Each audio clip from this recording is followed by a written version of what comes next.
Peace. Peace. This is Joshua Law, Mr. PhD. You're just now entering the cipher called Real2reel360. KYs. Peace, God. Bring that beat in, kid. Indeed. Peace. Yeah. What's going on, party people? Welcome to the Real2reel360 show. Let's get it in. We do the knowledge of wisdom so you can understand. Real2reel360 shows in full command. We changing the game for how it all was taught. From bondage to freedom to an independent thought. Yo, the show is here to bring about a change for real. To lighten everyone so we all know the deal.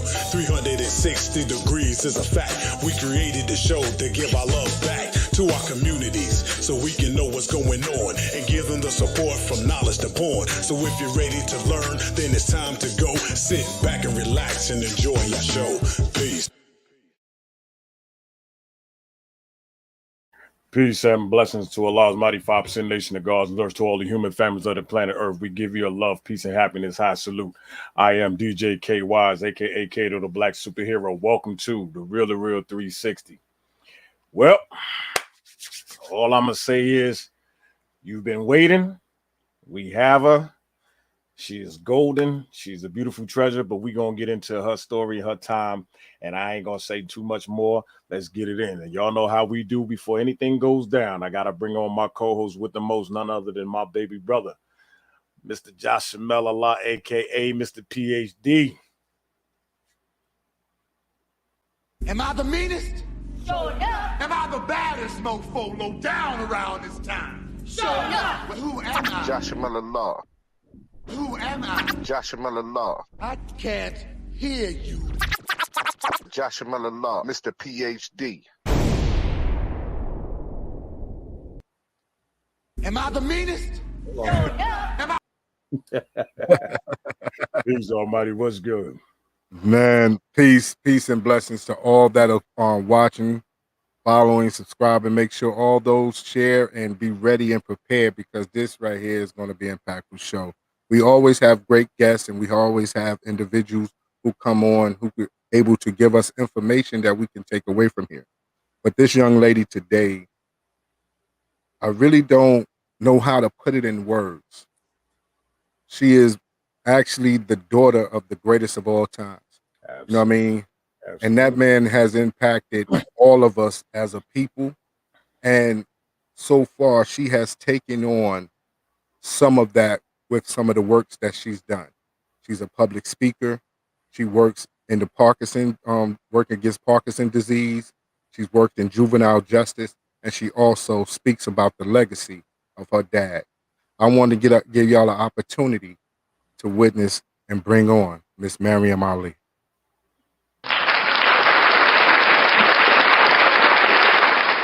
Yes. Blessings. Peace be upon all of you. Hello. Good evening. Peace. How you doing, sister? Oh, very good. Very good. Wonderful. We have been anticipating this show. We've been talking about this show to different individuals and wanted to make sure that we was able to represent not only you, but your family as well when we're doing this show. So we wanted to make sure that we done everything properly, had everything set up properly. But if you can just give a introduction of who you are to our followers and listeners, please. Oh, Lord. Okay. Introduce myself. Okay. My name is Maryam Ali. A lot of people know me as May May. I've had that name since I was a baby, and it sticks with a lot of people. It was a time where people thought May May and Maryam were sisters, so I have to, always put both names down now. I'm the eldest daughter of Muhammad Ali. He has 9 children. Layla is the young, Assad is the youngest. He's like 33. Layla, the boxer, is 10 years younger than I am. So we kind of like about 2 years apart, all of us. I've been a social worker most of my profession. I've worked with youth development and gang prevention in South Los Angeles. I'm originally from Chicago, though. And I was in LA for about 30 years. And now I've been public speaking for since 2013. Some of you might remember I used to be in hip hop and trying to be a positive female artist when I saw the industry was not having that. And the music thing, I love, poetry, and I wanted to use that platform like my dad used his platform for good.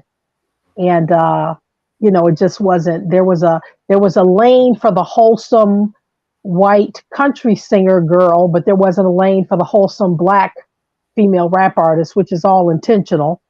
Mhm. But my goal with hip hop was really to be, something different, and to really uphold women in general, not just Black women, all women. Mhm. And when I saw I couldn't do that and can make an impact on youth, I said, man, I'm gonna have to do this, one by one, right in the community. And that's when I went and got my social worker degree to continue what my real goal was, and that was to have a positive impact on young people. So, and actually, a Now, lot of people don't know this. I did stand-up comedy for 15 years, but I was real low on it because I was doing music at the time, and my comedy was very clean. I toured with Chris Rock and Tommy Davidson and George Wallace and the Wayans and Martin Lawrence. I know all those guys, toured with those guys. Mhm. But I was a clean comic, I was really clean, and that comedy scene got really dark too.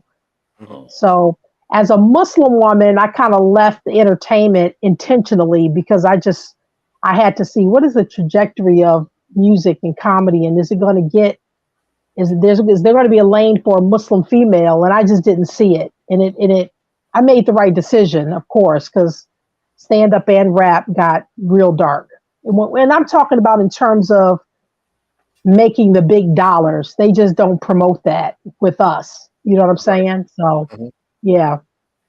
Now, Miss Ali, I wanted to ask off the top, if you could remember like the transition from growing up as a Muslim from the NOI to Sunni Muslim. If you could Yeah. remember, can you Yeah, I remember? do. Oh, yeah, I do. I was a Muslim the first 7 years of my life, and the headquarters was in Chicago where we lived. Um, Elijah Muhammad actually gave me my name, Maryum. My father went to him and said, "Name my first child," and he named me Maryum. Um, what I remember was the dignity and the awareness of self and who you were. And I thought it was a beautiful bridge to cross over into true Islam. What people have to realize is that the good about the nation, what was good about it, is in the Quran. There are beautiful Islamic things that the nation had. The religion itself is very different from Islam in a lot of theological ways, though. Who God is, who Black man is, who white man is, that's different. What I loved about the nation is just I was taught to have confidence and pride and love my skin color and love myself. When the nation school, when the Islamic school closed and we had to go to a white school that was fairly racist in the suburbs of Chicago, I knew how to hold my own with the little kids who thought they were going to pick on a Black girl, right? And Right. so that nation training, it gave me the confidence, and my family and the education gave me the confidence to understand the schemes and the sinister plans of us, being socialized to hate ourselves. And that's a big thing. I mean, that's big for people. And having that awareness, what we're seeing on the news right now, and a lot of the scholars and commentators that are talking truth now, we had that truth back in the 70s, right? So that was a beautiful thing. But however, people also have to realize that that transition from the nation to Islam, it was the biggest conversion of a group of people in America, having that many African Americans go to true Islam, which I feel is the biggest blessing. And that's the pathway we went on. So, and I'm a studier of the Quran. I take my religion seriously, I study it. And a lot of people really don't study the Quran. I think if they would study it more, there's answers to every aspect of life in the Quran. And so I'm very grateful However, we got to true Islam. I'm grateful for the nation experience. I respect it to a point. However, as a Muslim following the Quran, there's some major things about it in terms of who we feel God is that's really anti-Islam. But I'm not going to get all into that. I respect whatever form of Islam people want to choose. That's their choice. But I enjoyed and I love that experience as a young Black female and the knowledge that it gave me. But the knowledge the Quran has given me since then, it dwarfs what I learned in the nation. But the nation was a beautiful bridge to cross over to true Islam. And I would say anyone who is just wants to know what not just to understand other people's faiths. If you any form of Muslim, 5% nation, study the Quran too. Really study it because you'll see there's more to it. Indeed. Now, with that being said, the transitioning into understanding the relationship between the community and going into the social work, is that part of the reason why you went into that journey to help yourself with the children, or? Yeah, I think the social work. It was I think the main inspiration was my dad and watching his humanitarian spirit. I was a daddy's girl. I was always hanging out with him, and I was with him in so many moments where he helped a homeless person. He helped a young brother on the street. He helped someone get into college. He treated everyone with so much empathy.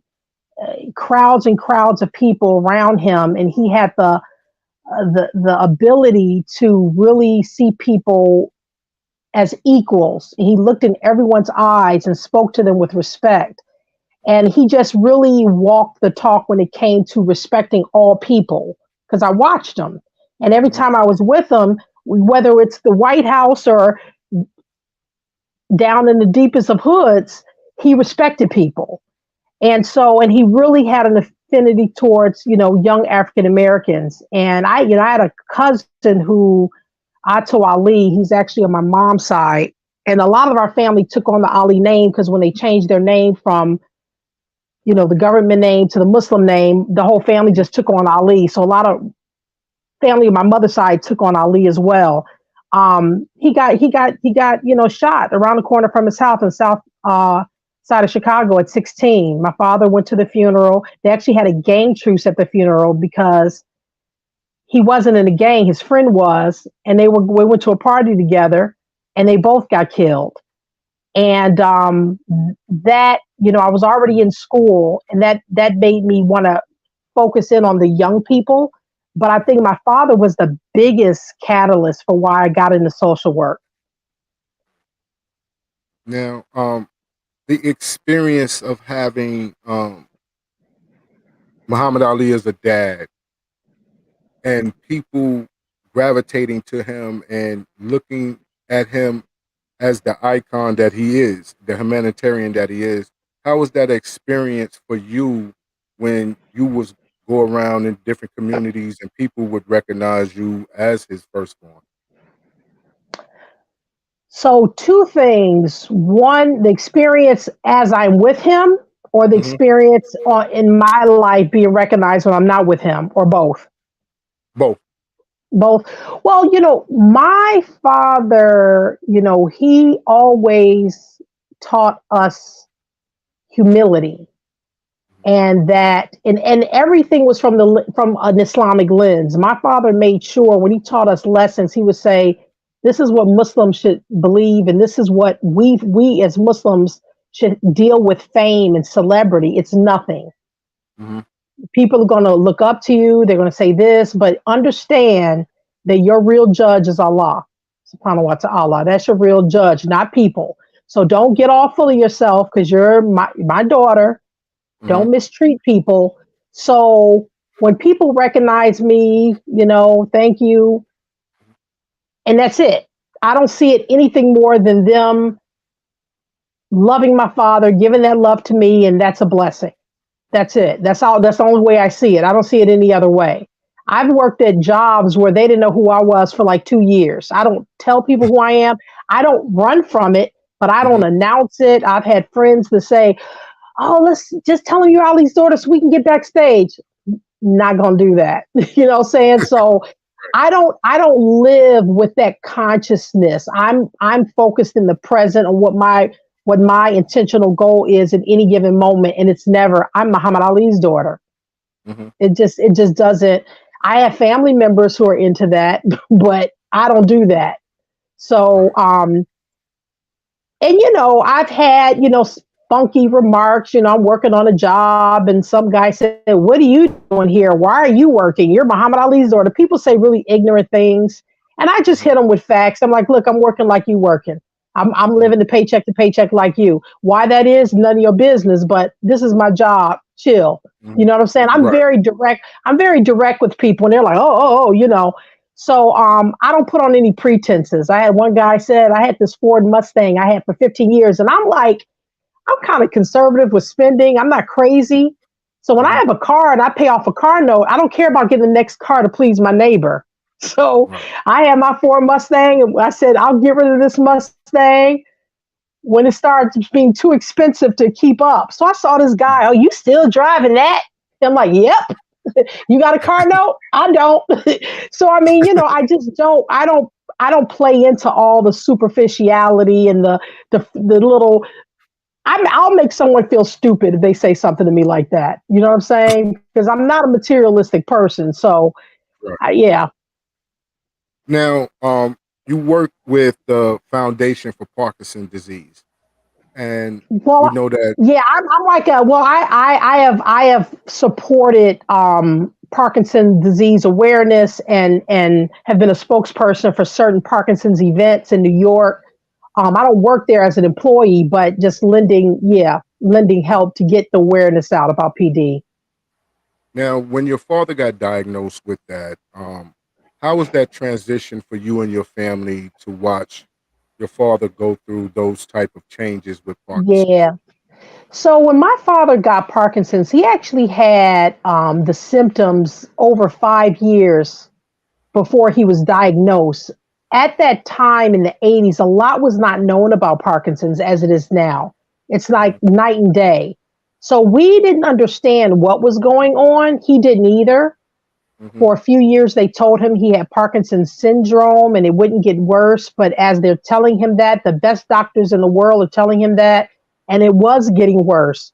So it's a learning curve. Parkinson's is a progressive neurological disorder. It gets worse over time, but everyone's Parkinson's can be different.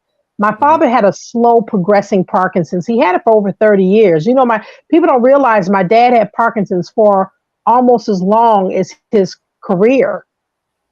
Mhm. He had it for over 30 years. Oh, And so, as the years went by, we began to educate ourselves about the disease and could understand better how to better help him. His wife understood it more. As you have Parkinson's, your medications are constantly changing because you may either get immune to them or you need different dosages based on where you at, what phase of the disease you're in.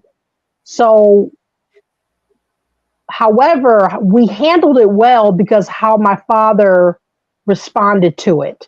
He has an optimistic personality, and he would always say things like, "I don't have leukemia. I'm not in any pain. Some people are in pain. Some people get a disease and they're dead the next year. This doesn't really kill you right away." We didn't know. They say if you have Parkinson's, it might only take about 5 years off of your life on mhm. average. So it's not something where you die immediately in most cases. But my dad always continued to live his life, enjoy his family. He didn't get so depressed where everything stopped and we were in a panic. He never panicked. So we were able to enjoy him the whole time he had Parkinson's, and he was able to enjoy himself because of how he responded to it. And luckily, he responded to it that way because he didn't know at the time, yes, I could live 30 something years with this. Some people get it and they'll go commit suicide in 5 years, not understanding they can live 30 years with it because they're not responding to calamity or challenging times in patience. And that's another Islamic trait. And my dad he says something very deep. He would say, I'd rather suffer now than in the hereafter. And what that means, if you study, and also this is in Christianity too, from a spiritual standpoint, calamities are meant to bring you closer to God. They are. You're tested with wealth, you're tested with poverty, you're tested with disease and sickness, you're tested with tragedy. And how you respond to those calamities is the test. And it's a mercy sometimes, because if you get closer to God out of that sickness, you could have just, if you believe in the paradise, you could have just opened that door for yourself because you had that calamity. So my father saw PD that way. He saw it that way. And I'm telling you, God forbid I ever got a disease, I'm gonna have to try to handle it just like he handled PD. It's that's the card you was dealt. Now, what are you gonna do with that? Are you going to go drink yourself into oblivion and or are you going to go get closer to the spiritual source, right? And unfortunately, some people don't believe in that spiritual source. So it's like, it's the end of the world when they get something, a disease or a diagnosis that may mean the end. So to answer your question simply, we handled it well. We handled it well. In the last stages of Parkinson's, where you're not walking and talking, I was preparing myself. The last 5 years of his life, I'm like, when I would go visit him, I'll say a prayer, and I would always treat him like this might be the last time I see my dad. And so, because we were ready, so when he did pass, I remembered we were celebrating his 74th birthday in January, and he died in June. And, I was happy he lived till 74. Right. Some young people die of strokes and heart attacks at 55, 60, 65. So I was very grateful he made it to 74 with Parkinson's, actually. Now, when we talk about your dad, they always talk about him standing up for Islam and not going into the service and being a voice for the people and standing for his own convictions. Is that some of the things that he passed on to you and your siblings? Oh, most definitely. My father was the same person. I mean, the funny stuff you see about Muhammad Ali and all the jokes he cracked and checking people and rhyming, we saw that side, and then the serious side we saw, it's amazing how he wore his spirituality on his sleeve so much. And I think that's because he had to defend his decision to be a Muslim. See, this country forced him to break it down because they didn't accept it, right? So, constitutional, your right of freedom of religion, that's not how Americans reacted to his freedom. They reacted like, no, you're not free to do that. Our champion should be for Americans, not like Muslims. That's how they used to say, right? Right. So they made him be very vocal about his faith because we're not going to call you Muhammad Ali. We're not. It was always this rejection and resistance and demeaning his rights as a grown man and an American and God's child, right? Mm-hmm. So yeah, so what he did is, okay, this is what y'all gonna do. I'm gonna preach Islam every chance I get. Right? There's a chance he could have been kind of private about it if they just left him alone and respected him. But it's like, no, we're gonna talk about it. And how he makes his decisions, he said, and I tend to be the same way, because one thing about a Muslim, if you're practicing this faith, you're really checking in with it to make your decisions. Mm-hmm. We look at the Quran as an answer to everything. So you're checking, and I'm not perfect, don't get me wrong, but you're checking in. Should I stay in the music business? Nope, can't do that. Nope, can't do that. You're kind of, so when he makes decisions, and he wasn't perfect, but a lot of his decisions, it's like, what does Islam say about that? Right? Mm-hmm. So when he was on television and they wanted to, why did you do this? And the black or the hate group, and he's like, hate group? We're not the ones doing anything hateful. We're not holding lynchings, massacring people, right. Bombing churches, killing little children. Hate group. Y'all have terrorized us throughout history. Right. And still doing it, but we're the hate group. So, they would do these tropes in the news constantly teaching Islam because they were constantly trying to denounce it, Right. you know.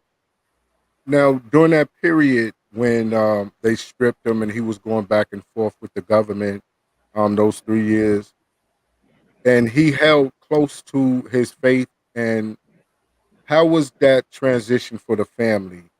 Did it, I know it brought y'all Well, see, closer. I was born when he was in exile from boxing. Hmm. So I was a great distraction for him because they had stripped him of his title, and I was born in within that 3 years in 1968. So I wasn't around. He didn't have a lot of kids at that time. Right. And there's a lot of documentaries about the documentaries are pretty accurate about that time period in terms of, when they took his title, he couldn't fight. He had to go to colleges and do talks to pay his support my mom and me when I was little. So he didn't have any money. They stripped him of his title in the prime of his life. But it's those 3 years that made him special. Hmm. Even though that was the prime of boxing, those are the 3 years that made him known and respected all over the globe. Right? Right. So maybe he just would have been just another name in boxing and not the Muhammad Ali if he hadn't gone through that. That part of his history is what made him so world known and world respected. He kind of he transcended boxing during that time period, you know. So, but like I said, we have a faithful family. We don't we go with the flow, deal with the punches, deal with the challenges. Mhm. I was a little baby, so I don't remember experiencing that because I was an infant. Right. Right. How was it for you in the later years as you were growing up and seeing some of the fights that your Hold father? on. What was the impact Say on you? that again. How was it for you growing up when you started to see your father fights and things like that? What was the impact Oh on you? yeah. I mean, my father won most of the time, so it's easy to watch him. But yeah, I mean, when your father's hit, you're nervous. You're very nervous. The hardest fight by far to watch was the Larry Holmes fight because we all wanted him to be retired at that point. We knew he shouldn't have been boxing, and just to see him struggle, that was very, very difficult. And then I had to go to school the next day, and everyone's all looking at me like I'm crazy. So, but it was nothing that I couldn't handle. It wasn't traumatizing. You know, that's all I knew since I was a kid is that's what he did for a living. He was a boxer, so it wasn't anything shocking. But watching him, it was more it was exciting, and like I said, he had a very good record, so it wasn't like he was getting beat up all the time. Right. You know what I mean? So it Yeah. was a blessing that he was the kind of boxer he was, and we could witness his greatness in the ring. Hmm. And he was very funny. I mean, when my dad used to promote fights, I would be at home laughing as hard as anyone else. Now, he had relationships with heads of states in various different countries. Um, I wonder if I'm not. I wonder if She, okay. She blacked out, yeah. dropped out. But ladies and gentlemen, welcome. Thank you for tuning in. Kimberly Isaiah from Connected Dot. DJ Dre's in the building. Top 5 Dead or Alive is in here. All those who are checking in, appreciate y'all checking in today. 5 Star Music Group, appreciate you checking in. Our sister Lynn is in the building. Yes. Definitely. Um, this is a very impactful show. We're dealing with the great Muhammad Ali's daughter, born peace, peace, peace. Um, and to have her on It's is definitely, what I mean, absolutely great. magnetic. It's Uh, magnetic. and to speak about the GOAT himself, Muhammad Ali, is a beautiful, beautiful situation. And to experience or even to feel that type of experience that she went through as a child, being the the daughter of the GOAT is something that, is to me amazing, to say the least. And this young lady has been through it. She's worked, and she's a public speaker where she goes out and she works with the youth. She works and talks about the Parkinson disease, and it's so much to really say about the journey that she's been through, and it's something that sometimes we take for granted when we have iconic figures like that, humanitarians, individuals who give back to the community, even though they are in a certain situation or a professional situation where they don't really have to go back. But he took time out to go back and join and enjoy the community and add on with the community. So far, what did you take from it, Kay? Look, man, the impact that the greatest of all time has had is so magnanimous to a lot of people. For me, especially, as Miriam and myself are around the same age, in that timeline. Mhm. And even more special to me about Ali, Miss Muhammad Ali, peace and blessings be upon him, is that not only was he the greatest of all time as a boxer, but he's also the greatest of all time as a Capricorn in the same month as I am. Okay. All right. January 15th, mine is January 10th. So I have a seriously close relationship with that goat. But more than that, his impact, because he taught you about family. He talked a lot about his family too, and he honored and loved and adored his children. And it's Right. funny, I'm glad that she's back because I actually have a very special surprise for the queen. I actually do. Okay. I have a surprise for you. What you have? What do you Is- have? She popped in. Yeah, I'm here. You Yeah, see? she's right there. Let me make Okay. sure the levels and everything. Can you hear it? I want Yes, to make yes, yes. Can you hear me? Yeah. Yes, we can hear you. All right, all right. Sorry sure about that. Not a yeah, problem, Queen. I Not a know problem. I can make it quick, but watch this. Hey! That's funny. Your head is dead, that's what I said. Generally speaking, we're caught up in the red. Those are scared of those, corrupting the morals of a minor in every way. Indeed, take heed to this new hip hop and merriment. One Friday, a certain jumping notes came strong. For me, just a trend has gone on for too long. Just like when I was peeping the videos. Check out the women, are they supposed to be hoes? I would mean to judge you, you really may not be a hoe. But from the way you dress, who knows? Steadily grinding, always grinding. Glorifying sexual heat, just ain't the time. When one to see you Hey! this is called Stevie Duck. Selling out well. You preach about Martin Luther King and Malcolm X, but on the flip side, you want to use your sex cause your head is dead. That's what I said. Absolutely. I want to surprise you with that, queen, because I get crucified for them lyrics now. What you talking about? I can't show my butt. Man, was right is wrong, was wrong is right. uh-huh. Now, back Was back in them up. days, that was in the early '90s. We talking right there. Now, you had Yeah. the opportunity to perform in front of your dad. What was that like for you?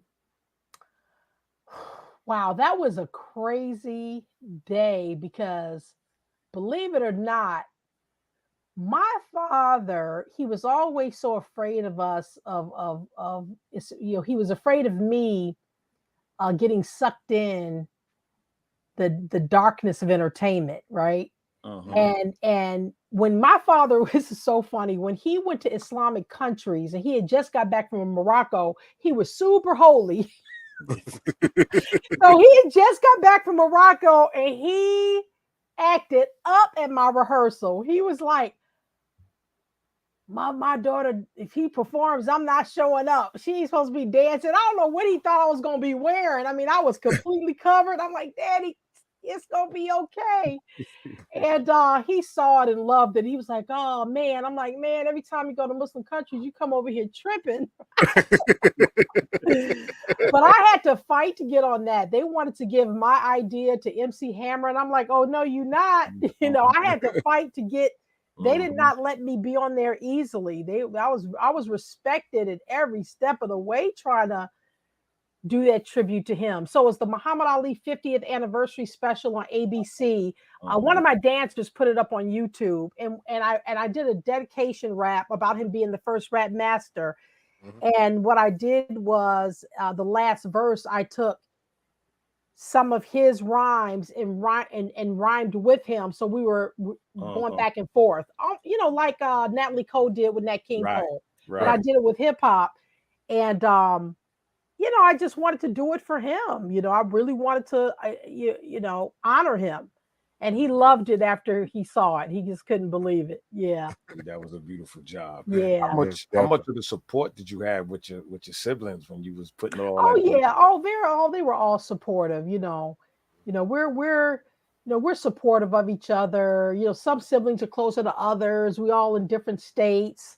But it's we saw support Layla, and I have a little nephew now boxing, Nico Ali Walsh, and another nephew doing mixed martial arts.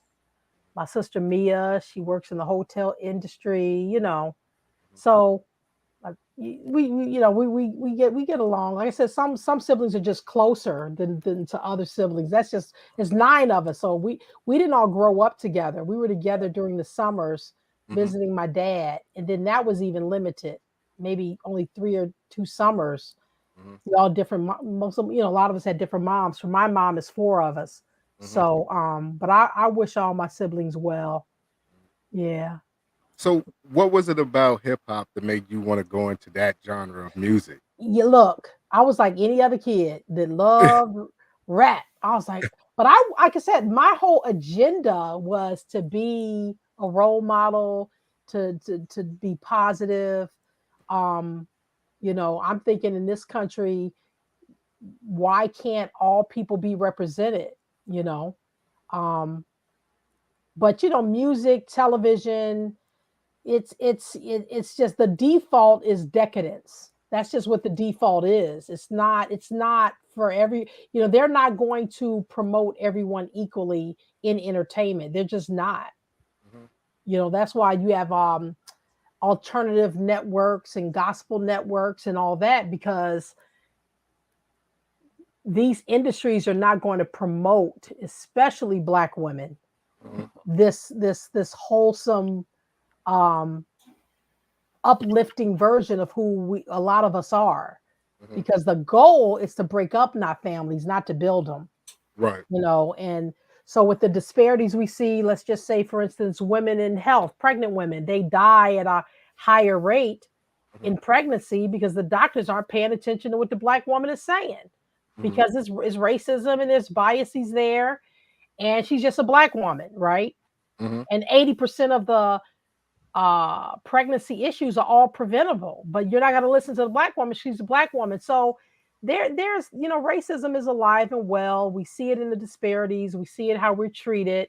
We see it in entertainment, and entertainment is done. It's one of many pieces of the puzzle that has an agenda of breaking our families up and making sure we're not strong there. And if we can be distracted to live the life that society wants us to live, your family won't be strong, because you're disseminating and showing a side of yourself that is not conducive for that. Even if you're this great parent in your personal life, what you're telling other people to be is something different.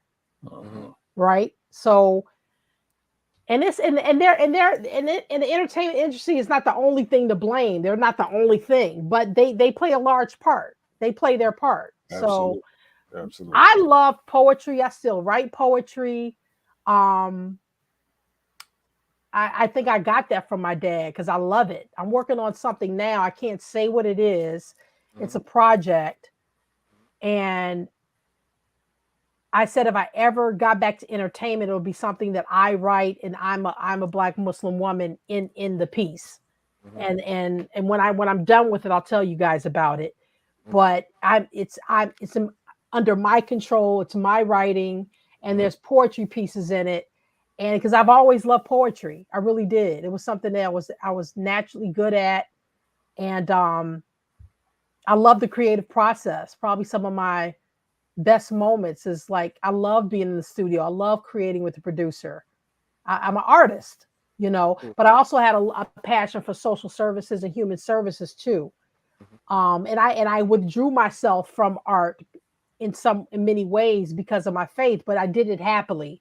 I did it happily. It wasn't any, but I said if I ever did anything, it would have to be my voice, the way, unfiltered, uncensored, my voice. Right. So yeah. Now, Miss Ali, Mm. what do you think that we as a people can do to try to reverse some of the things that we see far as racism and self hatred of our own people? I think we have to work within our circle of control. Mhm, And what I mean by that is there are people right within our vicinity, nephews, cousins that don't have father, that need father figures. mhm, You know, Sometimes we're trying to look to change the world, change your world. mm, Try to impact the people in your world. Because if everyone does their part within their family and community, that connects to the largest system, right? A street makes up a neighborhood, a neighborhood makes up a city makes up a state makes up a nation, and so forth.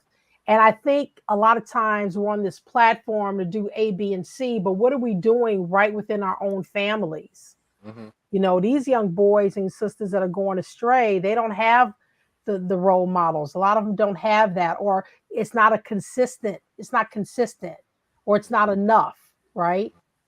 And coming at them in a non-judgmental way, so when they do fall and they see that they're doing the wrong thing, you could be in their ear. Something you said maybe was in their ear, and it's safe to go back to you because you're not criticizing them. You're saying, look, there's another way, let me show you. you Right. know and so I think we need to look within our family. I mean, how many uncles out there are really tapping into their nephews who don't have their father around, mhm, or cousins? Are you mentoring your own family members? That's what I would say. Look within first. mhm, And that's spiritually the answer too. You're supposed to start at home. You're mhm, supposed to start within your own community, with your even if you might have a female friend with a little boy going astray, and say, you know what, I'm gonna take him, let me pick him up twice a month so he could be with a man, mhm. right? And I think if we look, we'll find those opportunities. We'll find those opportunities if we look. So Now, working with the youth, you were working with preventive gang organizations. mhm. I don't think I got the name correctly, Well, but they're like, youth development, gang prevention. That's what they called them back in the early 2000s. Um, Trying to grab onto those young people at that age where they were most likely will join a gang, and that's around middle school age, most mhm, likely, mhm, and providing services to them and their families that address the root causes of them looking for answers in the wrong direction, trying to put them on that path, and working with them and collaborating with them. Not, they called us case managers, and I remember going to a training. They said nobody wants to be a case and nobody wants to be managed. So mhm, you really should say youth service workers. You're providing a service and you're working with them collaboratively, um, to address the root causes of what's going on. And like I was telling you before your podcast, these programs it's only one piece of a larger puzzle. We're dealing with disparities in health and housing and employment and all these things, and the criminal injustice system. So trying to show there are all these traps that you have to know they're traps and know how to avoid these traps to get to that goal. And what is your goal? A lot of these kids don't even have a goal. What is it? What do you need to do to be ABC? So the kids we worked with, it was important for us to help them identify a goal, even if that goal changed, and work towards that, right? And how do you avoid being jumped in the neighborhood? What are the things that you say to get home? So it's a myriad of skills that we're trying to help them develop, and tools for their toolbox, so they, when they need it, it's like, oh, I know how to do that. I know how to control my anger so I don't go off and get arrested. I know how to talk to my mother right. I know how to go find a resource. I know how to, these are tools, these are skills. And yeah, when we work with them, it's showing them unconditional love. In many ways we were mentors, in many ways also. Right when crises would happen, we were working with these kids for 3 years. So when a crisis happened and we're teaching them a skill, we're able to help them apply that skill to that crisis in real time. And if they messed up, they come back the next day and we got a smile on our face and we're hugging them. So they never had anything like that. Even if mom and dad wasn't right, they had us. Oh, Miss Ali, we tell you what happened. So to be with them for 3 years and really treat them with that kind of respect and love, and have that comprehensive attention on anything that's going on. It was the best time of my life in terms of working in that field. I was a director, and I went up in rank at the mayor's office. When I left case management, I worked at the mayor's office of gang reduction, youth development. I was training, but my best time was when I was working for about 10 years directly with the kids and the families day to day, and had them for years. That was my favorite time, because you were up close and personal. You could see what was going on, and you could work with them and celebrate their successes along the way. And that's really important, because they're always hearing about what's wrong. If they raise their grade by a point, it's like, hey, they need to feel that success. They need to, it's not always about, you did this wrong, you did that, any little success. You got to school on time, you got that alarm clock is working, So, they have to know what success feels like. What does achievement look like? And if they can get a goal and their heart set on something, and now they're focused on, how do I get to that school? How do I become this profession? How do I get this job? Now they're focused. They're on a track. They don't have time for all the other stuff, right? But that takes time. It takes time to get them to trust you enough and to learn all those skills. It takes time. So, but this is work that you could, like I say, this is work you could do right in your own family and community by mentoring. Now, Miss Ali, you became a public speaker. How was your first event, and what made you go into becoming a public speaker? So I experienced some burnout in social work when I went to the mayor's office, because there was a lot of politics up there. I would never work for a political office ever again in my life, because the work that we did, at the mayor's office, I used to respond to gang shootings, and we would work with the gang intervention workers who used to be ex-gang members and the police to try to prevent the retaliatory shooting. So I was at crime scenes. It was just hard, rough work. And in addition to that work, it was just, the office culture was toxic, and I just couldn't take it anymore, right? It's like, I'm doing this work for real, not for the check. I'm doing it to really make a difference. And the dollars that are being put into this work, if I feel they're being misused, or if it's political problems and we're not really doing what we should be doing, I'm out, So after 4.5 years, I had to leave. So when I was looking for another position in LA, you had to speak Spanish. All these positions, because LA is 50%, basically 50% Latino. And LA in the LA area is only 8% African American. 30-something% of the homeless are African American. So we're only 8% of LA in the LA area, but 36% of the homeless population. So the Black folks are homeless in LA.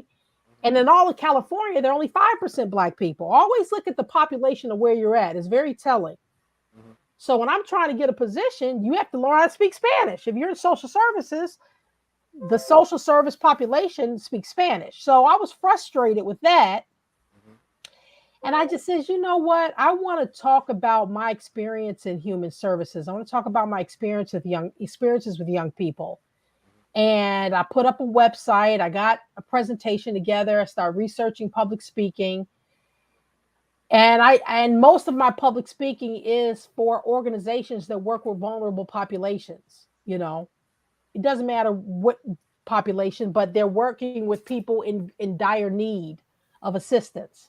So yeah, just sharing my story, I share my story, but also try to impart some practical training best practices within that speech. So if I go to an organization, I'll tailor make the presentation to what they need within my story, right? So COVID really slowed it down a lot. So a lot of events stopped. So I wasn't working for 2 years during COVID, and a lot of organizations are just now getting back in doing events. So I also do trainings, communication workshops, and again, there's this project I'm focused on that I was telling you about earlier that I want to tour the world with. That's it's in entertainment, but it's my piece. So my goal is to do that because it will be it will be very impactful what I'm working on. Very impactful. And it's almost easier to impart things through entertainment sometimes because people are enjoying themselves, but they're learning at the same time, right? Mm-hmm. So that's what I'm working on now. But the public speaking, I just did my last job. I did on the Illinois Department of Children and Family Services, and their theme was the importance of fatherhood. Because now in social services, they're trying to make sure the dad is at the table. They didn't do that before. It was like, if the mom was a single mom, they just work with the mom. But now they're like, where's the daddy at? Can you get him here? Because now they have data and research showing how detrimental it is for children not to have a father. We always knew that, but there's a lot of new research, hard research. 90% of the homeless kids, no consistent father. 75% of the kids incarcerated, no consistent father figure. And the father figure, because it might not be a biological dad, it's just a father figure, right? So they're seeing that there's a saying that one father is worth 100 social workers, right? Because what a father imparts is very different. And so I did a speech addressing that, and I actually shared some things about my parents that I had never shared before in terms of their divorce and kind of how my mom was like, "Oh, I don't want you to visit your dad because he's married to that woman," and that wasn't the right thing to do. Women, women should not use their kids as pawns because the husband didn't treat them right. That kids have nothing to do with it. Right. Let the father do what he needs to do. There's a reason. There's a father. There's a divine, spiritual, real benefit to fatherhood, right? And women should not use their kids and think that we're going to be better off with this if the father's not in the life for a woman or a son, for a girl or a boy, right? So yeah, so I shared some things that I went through with that, and it's just yeah. So I enjoy the public speaking. I still do it, but yes, it's a little slow right now. Well, Miss Ali, we coming up to the end of the show. I can't believe like an hour done went by that quick. Wow. Oh yeah, it's easy. It's It's easy, easy. especially But with an Ali running their mouth. Miss Ali, I want to thank you again for coming on, and also too, if you can give us 2 minutes after the show is over, so we can speak with you No about problem. the show itself. And like I said, thank you so much. It's a privilege and an honor to have you, and we would love for you to come back whenever you have any time. Yeah, when I'm promoting this particular thing, I'll let you know. I Where are definitely. you guys at? Where are you guys? On the East Coast, East Oh Coast. yeah, Okay, you're yeah. East Coast. North Okay. Carolina and Maryland. I almost moved to North Carolina, and I have cousins in Maryland. My dad's nieces are in Maryland. Okay. Yeah. Yep. Yep. All right, big bro. You know what time it is. All Yeah. righty. Just hold on. Once again, ladies and gentlemen, we'd like to thank you for tuning in into the Real to Real 360 show with our honored guest, the lovely Maryam Ali. We thank you, sis. Like I tell everybody, you don't have a home away from home. You have a home right here on the Real to Real 360 show. So like we said, if there's anything that we can do to help you in any of the projects you have in the future, please don't hesitate to call on us. We will answer the call. Thank you. All right. Ladies and gentlemen, you have witnessed greatness here in all stature. And you was gone. So I'm going to repeat this before we leave. The greatest impact that your father has to me, not only is it in boxing, which I did this as well, but he's the greatest of all time because he's a Capricorn like myself. Ha! And he's born in the month like myself. Wow. So you a piece of work then. You see what I got to deal with? So yes. When I mean, there's so much I can say about your father that's been life impacting on myself, but we're going to save that for the next segue show. Okay. All right. Ladies and gentlemen, we thank y'all for your love and support. Make sure you continue to like and subscribe and support Real to Real 360 talk show, as well as tune in and listen to the music that's played on the Real to Real 360 radio show that's sponsored by Live 365. You can check us there. You can check us anywhere. All right. Thank y'all for participating. We'll see you coming up. Ja, who we got coming up next show? Next show we have Kyra Boo, then we have Jada Franchise, then Thursday we have Sounds of Blackness. All So right. we got a pretty decent lineup this week. Let me get a screenshot real quick for the archives. Wait a minute now. Give a smile. Say cheese. All right. All right. So like you said, just hold on and we're gonna keep you in the background. We're gonna close the show out. Okay. All right, ladies and gentlemen, on behalf of my brother, my co-host with the most, Mr. PhD, Maryam Ali, this is DJ KYs, and we say on the Real to Real 360, we are out of here like last year. Peace. Yo, ladies and gentlemen, we starting to come to the end of the show. Right now, I want to take the time out and thank our guests for coming on. Also, too, we want to make sure that y'all listening and subscribing and tell a friend and keep sharing because we're going to keep bringing y'all the real content. You know what I mean? So, DJ K-Wise, my brother, take us up out of here, son. True Peace. I want to give a big shout out to the nation of gods and earth, to all the human families on the planet Earth. I say peace. But to our subscribers, those who continue to watch and listen to the show each and every time we come on, I give a big shout out of love, peace, and happiness to you. To peace, the man, woman, and child of the you and I verse. It's time for us to disperse. We bring the best, not the worst. We thank you once again for tuning in to the Real 360. Bring a friend to hit that like and subscribe so we continue to grow to bring more knowledge and wisdom to you upon our show. You make